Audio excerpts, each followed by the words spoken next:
Thank you, Pascal. Kia ora, bonjour, hello. Thank you for having me join you on this virtual seminar. I'll just share my screen with you. Should be seeing that title slide now. Yep. Great. So the way ahead for New Zealand tourism, I've got a few slides, so I'll rattle through those. Happy to move along.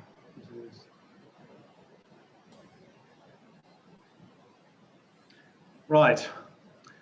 Tourism in New Zealand pre the pandemic was a very big deal, a very large part of our economy, as shown by these numbers, 10% of GDP, the biggest export earner for the country. And without a doubt, the pandemic has been the biggest shock ever faced by our tourism industry. The impact last year, our $17 billion plus international visitor spend shrunk dramatically. At least 40,000 jobs gone across our industry, possibly a lot more. Some of our small communities heavily reliant on tourism were quite literally dying as there was no economic activity going on. And of course, it's not just about tourism, it's the international family and business links as well that were disconnected. Incredibly shocking impact last year. The impact, of course, has continued into 2021. Visitor expenditure down at least $11 billion in New Zealand. It will be for 2021. That's excluding airfares and some other things.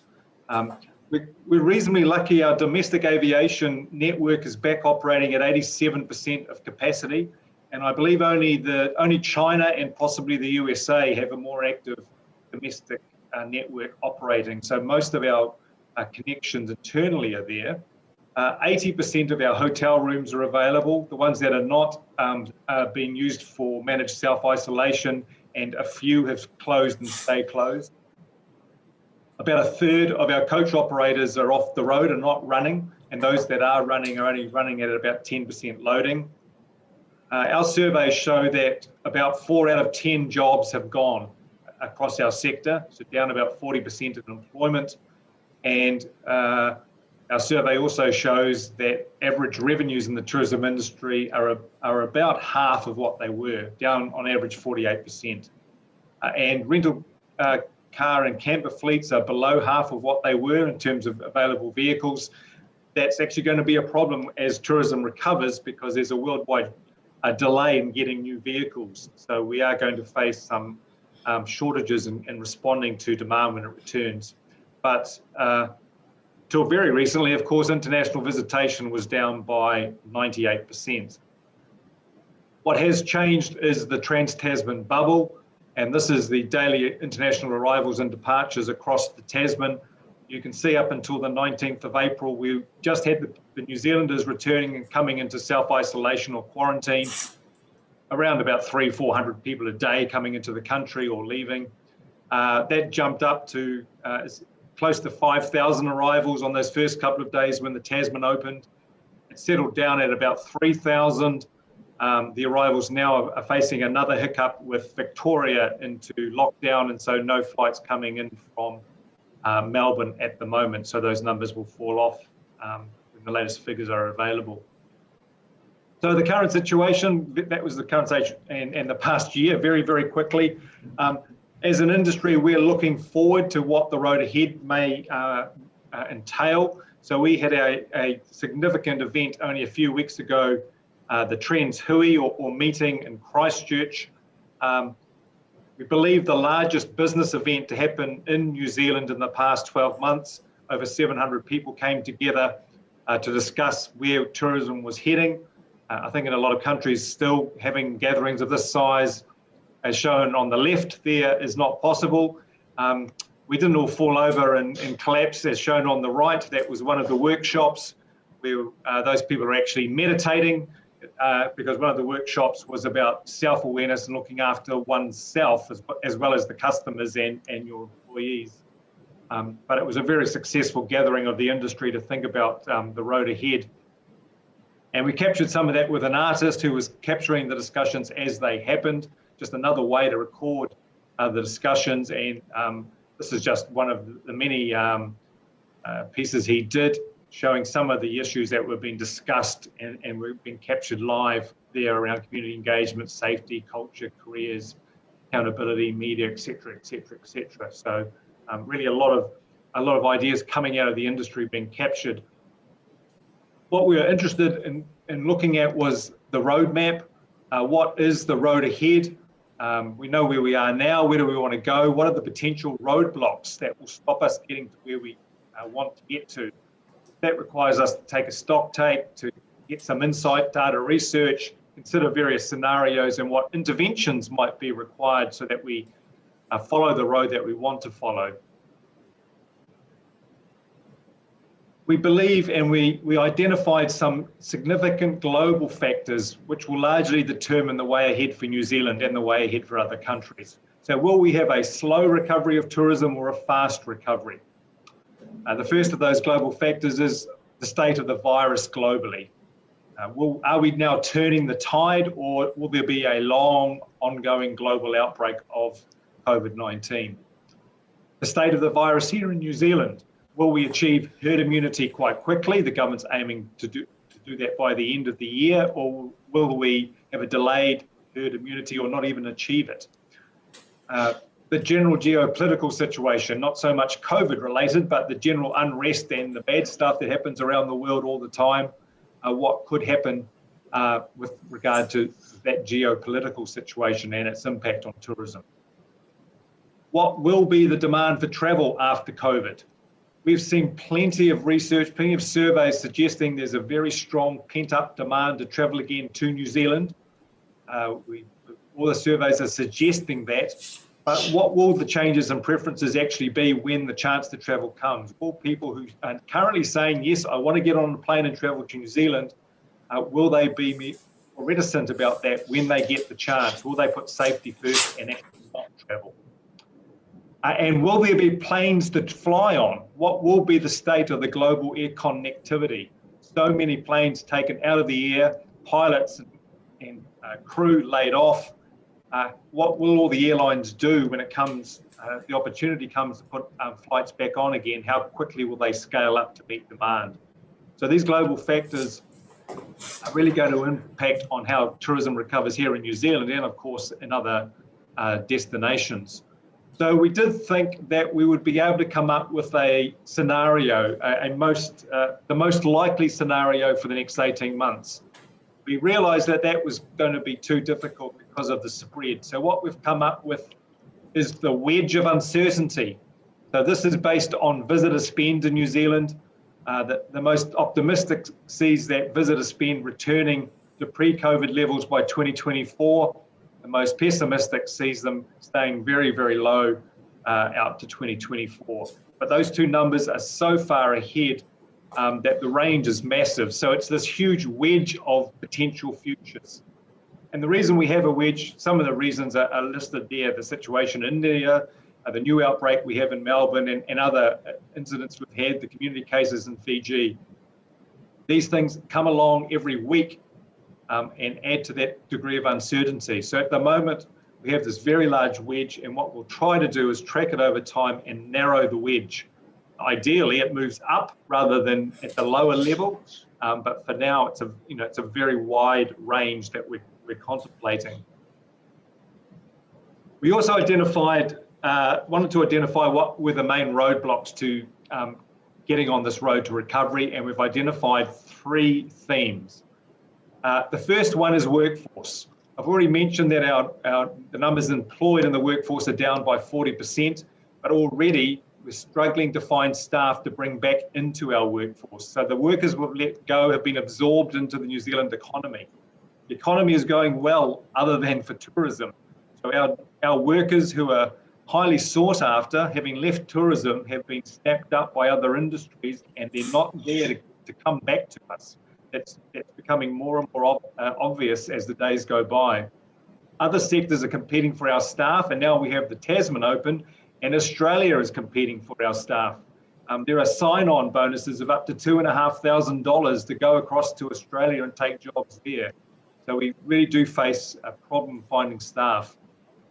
Wage rates are increasing and almost certainly will need to increase. The living wage is a big topic of discussion and not commonly adhered to across the tourism and hospitality sectors, but may well have to be something we do. And the jobs that are available in our industry are not necessarily where the people looking for jobs live. They tend to be in areas in the cities or in areas where there's less tourism happening. So there's a disconnect between the unemployed people in New Zealand who need jobs and where the tourism jobs might be. We've also been given a very strong steer by the government that we can no longer rely on foreign labour. Obviously don't have migrant workers coming into the country at the moment. The government signalled that they will make it increasingly hard to get foreign labour. They're going to tighten up the qualifications and insisting that local industry relies more on local staff. So that's the first theme we've identified as something that's really going to impact on our recovery of tourism. The second one is product. What will managing the customer's expectations regarding our current state of service. We have to be very honest and communicate about what we can actually provide, because not all the services are there, not all the operators are operating. We have to be honest about what a visitor can expect. Increasingly, the market is expecting flexible and low or no cost cancellations, especially if they're COVID related. So that's a big change structurally for the industry to be willing to offer full refunds should people need to cancel. We have to remember that supply is constrained, that the industry is smaller than it used to be and will remain so for some time. And the new expectation of the customer is around hygiene and COVID clean, how we can show as operators that we've done everything to keep our customers and our visitors safe when they come back, that all the hygiene processes, all the tracking processes, everything that needs to happen around COVID is in place. So we have to think about the product and the customer relationship. The third theme is social license. New Zealanders have loved having New Zealand to themselves during this time. Tourism New Zealand has successfully run a campaign, Do Something New, New Zealand. New Zealanders have got out and rediscovered their own country.